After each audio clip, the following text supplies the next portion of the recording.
तो ही मैं उसको लेके आऊँगा। मुझे ऐसा लगता है कि गदर 2 की कथा जब मुझे लगा कि एटम बम है तो ही मैं लाया। मेरे 100 इंटरव्यू में ये बात मैंने कही है और मुझे एहसास हुआ और ये 100% मुझे लगा कि ऐसी कथा है तो मैं लेके आया हूँ। और गदर तो गदर थी, गदर के लिए कोई शब्द बोलने की ज़रूरत ही नहीं है। गदर के लिए सिर्फ इतना ही बोलना काफ़ी है कि गदर थी वो। सही बात। हाय, रूना फ्रॉम वेब दुनिया। आप इनफैक्ट मिथुन जी आपसे स्पेशली सवाल करना जी। चाहूँगी। जब ये फिल्म का गाना आया था, सर्टनली अनिल जी बहुत पसंदीदा था। इसमें एक इंस्ट्रूमेंट बजाया गया था असल वाले में, बेला बहार, और ये एक एंडेंजर्ड इंस्ट्रूमेंट कहा गया था और उसमें एपीजे कलाम साहब खुद आए थे उस इवेंट को, वो मुख्य अतिथि थे। जी। क्या वो बेला बहार यहाँ पर भी यूज़ हुआ है क्योंकि रीअरेंजमेंट है, जी। या जी। उस इतने खूबसूरत वाद्य यंत्र जो उसमें यूज़ किए गए थे उसका भी जी। आपने इस्तेमाल किया है? हमने उसका भी इस्तेमाल बिल्कुल किया है, लेकिन क्या कहते हैं कि एक सिनेमा के पॉइंट ऑफ व्यू से हमने उसको काफ़ी लेयर भी किया है। और उसके जो उसी फैमिली से जो राजस्थान का जो बहुत माना हुआ इंस्ट्रूमेंट है, जो सारंगी जिसे हम हाँ कहते जी। हैं, तो उसका भी हमने लाइव बाकायदा रिकॉर्ड किया है और उसको पूरी तरीके से पेश किया है। Thank you. क्या उदित बात है, सर। बहुत अच्छा। हाय। हाय सर, मेरा सवाल उदित सर से है। आपने सनी देओल के लिए गाया है, पूरा एल्बम आपने किया है गदर 1 में। तो उनकी आवाज़ मतलब 2.5 किलो का हाथ, उनका आवाज़ थोड़ा हैवी है, whereas आपका आवाज़ थोड़ा सॉफ्ट है, जो रोमांटिक गाने आप पे ज़्यादा सूट करते हैं। तो क्या आपने आपकी वॉइस मॉड्यूलेशन करके उनके लिए फिट की, या आपको कभी डाउट आया कि उनकी आवाज़ पे मेरा आवाज़ सूट करेगा कि नहीं? मैं सनी जी के लिए गाया और इन्होंने कह दिया था कि देखो मैच होना चाहिए सनी जी के लिए, लेकिन ऐसा मैच हुआ कि आप सब लोग जानते ही हैं और पूरी दुनिया में तबाही मच गई। अभी फिर से मिठुन जी ने उसी गाने को अलग ट्रीटमेंट दिया इन्होंने, म्यूजिक का ट्रीटमेंट, कोरस का ट्रीटमेंट, सिंगिंग का ट्रीटमेंट। तो सबसे अच्छी बात ये लगी कि लोगों के दिलों में छू गया वो चीज। सबसे बड़ी बात ये है। और 4 दिन नहीं हुए हैं, 5 करोड़ ऑलमोस्ट व्यूज हैं जी बिल्कुल। और 20 लाख 20 लाख उसके लाइक्स हैं 4 दिन में। तो thanks to God and all your good wishes के आपका उदित नारायण मतलब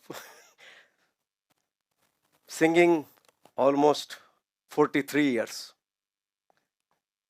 और मैं ऊपर वाले से प्रार्थना करूंगा और जिस तरह आप लोगों ने प्यार दिया है ऐसे देते रहिए। तो मैं अभी छोड़ने वाला नहीं हूं ये जंग।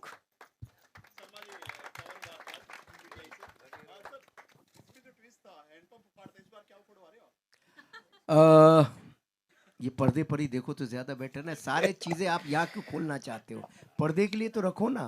पूरा भारत पूछ रहा है कि क्या उखड़ रहा है। तो इंडियन फिल्मों को बहुत पसंद किया जाता पाकिस्तान में, और पाकिस्तान में कहते बैन कर दिया, लेकिन ये ट्रेलर काफी पॉपुलर है। पाकिस्तान के अंदर गदर मुझे लगता है कि वहाँ की सबसे सफलतम फिल्मों में से शुरू है। हो गई है सर।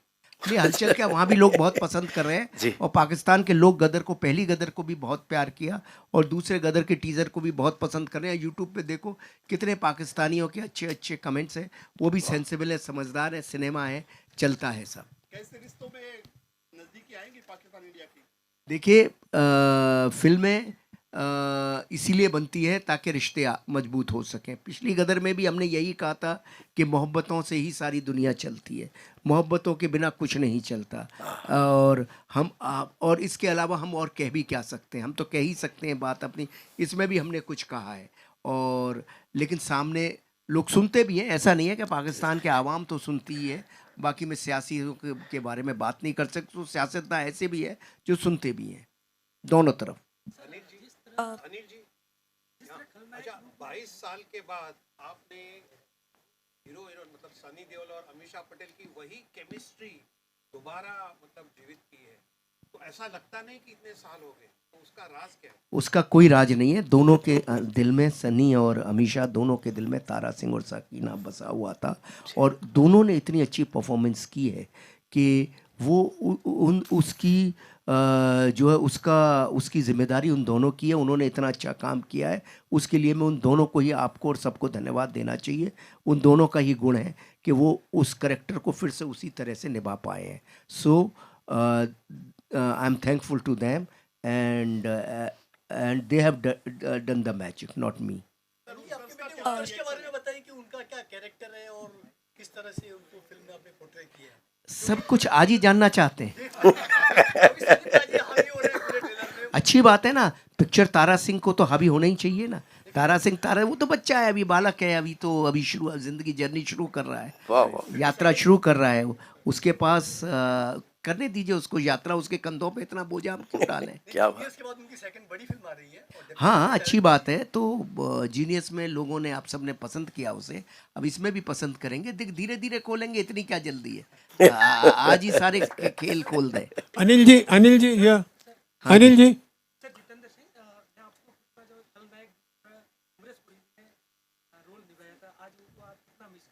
मैं बहुत मिस करता हूँ अमरीश जी को, जो उनको मैं क्या, पूरा विश्व, भारत, हर कोई मिस करता है। और काश 3 लोग हैं जो इस फिल्म में नहीं हो पाए, अमरीश जी, विवेक शौक, बख्शी साहब, और उन सबको हम सब मिस करते हैं। अभी सर ये भी फिर मैंने कहा, फिर सारी चीजें खोलना चाहते हो यार? कुछ अनिल पर्दे जी, के लिए रहने दो ना, पिक्चर 11 अगस्त के लिए कुछ तो रहने दो। अनिल जी अमरीश जी से जुड़ी सर ट्रिविया आप बता सकते हैं जी? उनको, अमरीश जी से जुड़ी ट्रिविया आप बता सकते हैं जब उनके पास स्क्रिप्ट लेकर आप गए थे, क्या बातचीत हुई थी, क्या कहा था कि अमरीश जी यार, ये किस्से मैं कितनी दफ़े कह चुका हूँ, 20 साल से ये किस्से कह रहा हूँ। अभी कोई नई बात करो ना। अमरीश जी को पसंद आई थी, अमरीश जी रो आंसुओं से, उनकी आंखों से आंसू गिरते रहे थे जब उन्होंने ये कहानी सुनी थी, और वो उनकी परफॉर्मेंस में दिखा है। अमरीश जी का कोई रिप्लेसमेंट है नहीं, ना उनको कोई बदल सकता है। Anil ji my question is, कहाँ है? या राजीव, हाँ जी। हाँ, बख्शी साहब तो नहीं है रहे, तो आपने सईद कादरी को क्यों चुना? उत्तम सिंह जी है, फिर भी आपने मिथुन जी को क्यों चुना? देखिए, ऐसा होता है कि उत्तम जी हैं, उत्तम जी के गाने हम ले ही रहे थे। एक समय और वक्त के साथ हर चीज़ थोड़ा थोड़ा बदलती है। हमें थोड़ी थोड़ी नई साउंड चाहिए थी। ऐसा नहीं कि उत्तम जी सक्षम नहीं थे वो नई साउंड देने के लिए, पर मुझे ऐसा लगा कि प्रोजेक्ट के लिए और अपने लिए और इस फिल्म के लिए मिथुन जी मुझे ज़्यादा एप्ट लगे। मुझे लगा कि जिस तरह की साउंड मैं सोचता हूँ वो मिथुन जी ज़्यादा बेटर देंगे। इसका मतलब ये नहीं कि उत्तम जी नहीं दे सकते थे, पर ये एज ए डायरेक्टर मेरा परसेप्शन था। बख्शी साहब, मतलब भाई अब बख्शी सईद साहब को कादरी, मैं कहाँ से ले आऊँ? बख्शी साहब के वर्ड्स तो मैंने लिए ना।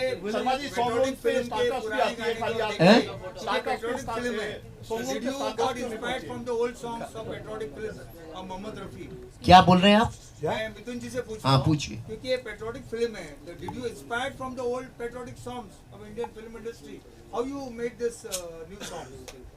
देखिए, एज एक संगीतकार होने के नाते मेरे फादर हमेशा मुझे कहा करते थे कि इतिहास को नहीं जानोगे तो भविष्य कभी बना नहीं पाओगे। तो वो जो काम है जो हमारे बुजुर्गों ने किया है, जो पेट्रियोटिक सॉन्ग्स मदन मोहन साहब के रहे हैं, हकीकत फिल्म के गाने और भी इतने सारे लेजेंडरी गाने हैं, वो मेरे सिस्टम का बिल्कुल हिस्सा है।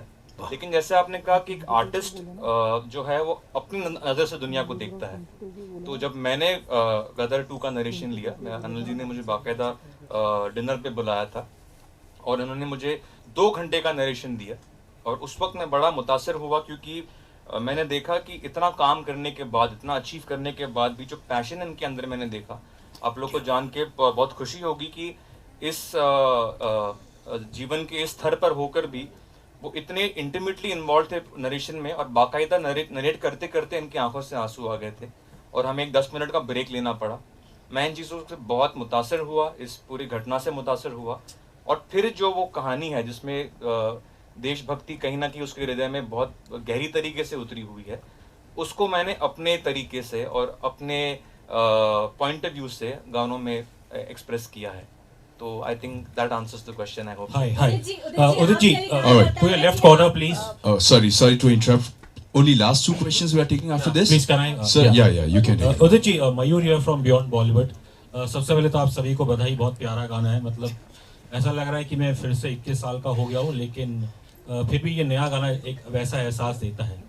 उदित जी, जो मेरा एक ऑब्जर्वेशन था as a very humble I would say listener, कि नॉर्मली हम जब आपकी आवाज़ जब सुनते हैं तो एक विजुअलाइजेशन भी रहती है जिसके अंदर आपका जो हंसमुख नेचर है, आपकी बॉडी लैंग्वेज है, वो कहीं ना कहीं वो आपके जो गाने हैं जो लेजेंडरी सॉन्ग्स है उनमें वो ना हमें वो झलक दिखती है। यहाँ आपने ऑब्वियसली शुरू में जिक्र किया झरने का, तो शायद मेरी नज़र में, शायद मैं गलत हो सकता हूँ, वो एक स्टिल रिवर की तरह था। सो सर, इस चीज़ के बारे में कुछ आप कहेंगे कि मतलब आपने ब्रीदिंग शब्द का इस्तेमाल किया कि यहाँ पे बहुत डीप करना है, तो उसके बारे में थोड़ा और इलेबरेट कर सकते हैं, क्योंकि वो जो आपके एक एटीट्यूड है, एक हैप्पी एटीट्यूड, स्माइलिंग सिंगर, वो शायद यहाँ पे आपको उसको थोड़ा कंट्रोल करना था। देखिए,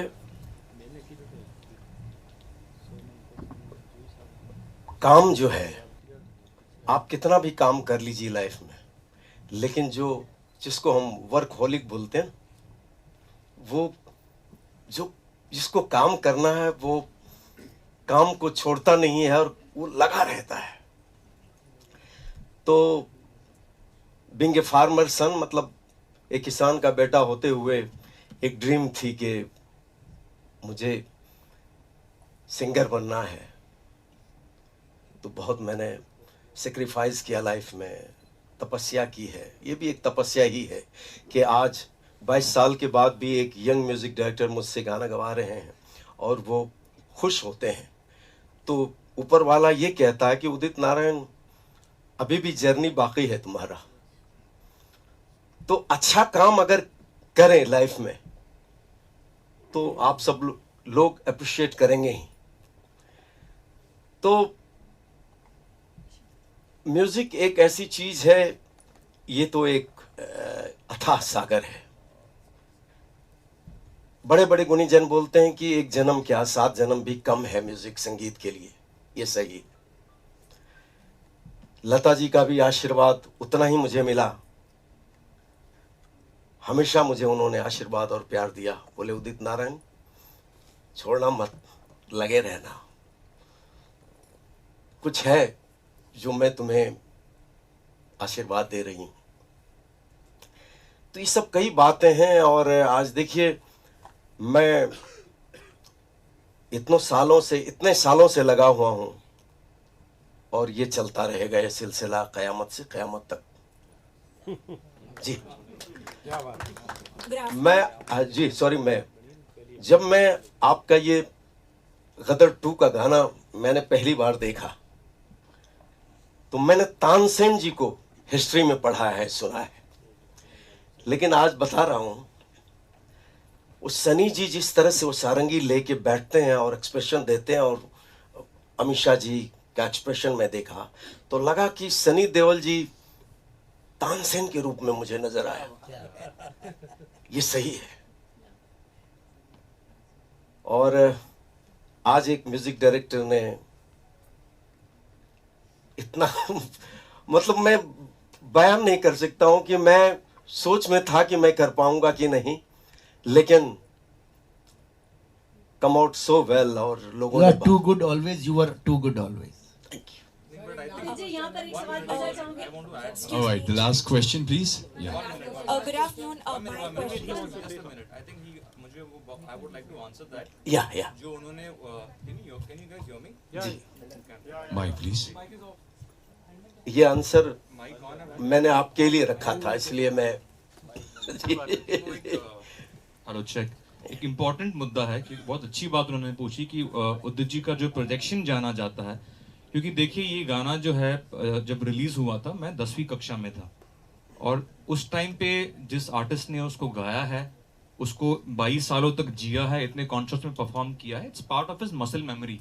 उनके पूरे जहन में वो धुन और वो अप्रोच बैठा हुआ है, उसको अनलर्न करना और एक जूनियर आर्टिस्ट के साथ बैठकर, क्योंकि मैं इनको कॉम्प्लीमेंट करना चाहूँगा कि जब उन्होंने मेरे साथ इस पे सेशंस किए, बिल्कुल मुझे लगा वही ऊर्जा इनके अंदर होगी जो शायद जब एक न्यू कमर जो हंग्री होता है, जैसे उन्होंने कहा, जिसके अंदर एक क्रिएटिव थर्स्ट होती है, वही ऊर्जा के साथ, वही डेडिकेशन के साथ मेरे साथ रिहर्सल्स किए, और उन्होंने आपने सही बोला कि he got rid of that, वो जो उनका पहले का एक्सप्रेशन था, and he got a warm tone जो मैं चाह रहा था।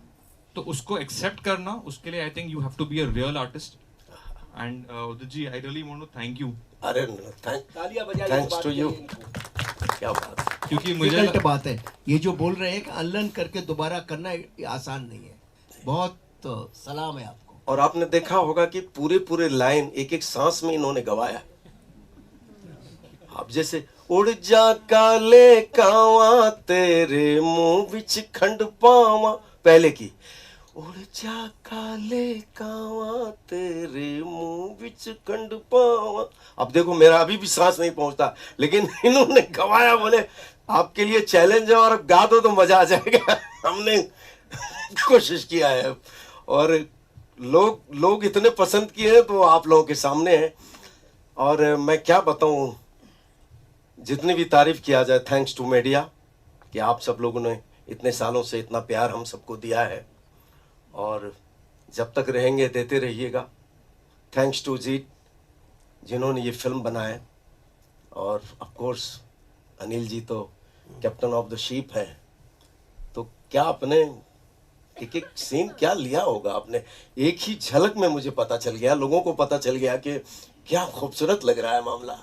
सर, जहाँ पर हम ये सेलिब्रेट कर रहे हैं इस टाइमलेस मेलेडी को, वहाँ पर जब आपने वो जो आपने तार छेड़ दिया था कि 2 गाने तो होने ही होने हैं, और हमने आपसे पूछ लिया कि मैं निकला गड्डी लेके, तो सर अगर उसका एक अनप्लग्ड वर्जन छोटा सा ही से अगर यहाँ पर ऐसा ट्रीट, जितने ये मीडिया के लोग पहुंचे, हम लोग पहुंचे, तो बहुत अच्छा, बहुत बेहतरीन लगेगा। आपको ये भी बता दूं कि मिठुन जी ने मुझसे कहा कि आपने जो पहले गदर में गाया मैं निकला गड्डी लेके, मुझे और उससे ज्यादा पावरफुल वॉइस चाहिए इसमें सिंगिंग।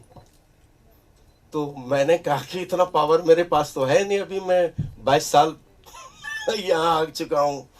तो बोले नहीं, यू हैव टू डू। तो सोचा कमाल हो गई। लेकिन मतलब मुझे लगता है कि आप लोग अप्रिशिएट करेंगे उस बात को भी। 1 घंटे में 1 मुखड़ा और 1 अंतरा फिनिश किया हम लोगों ने।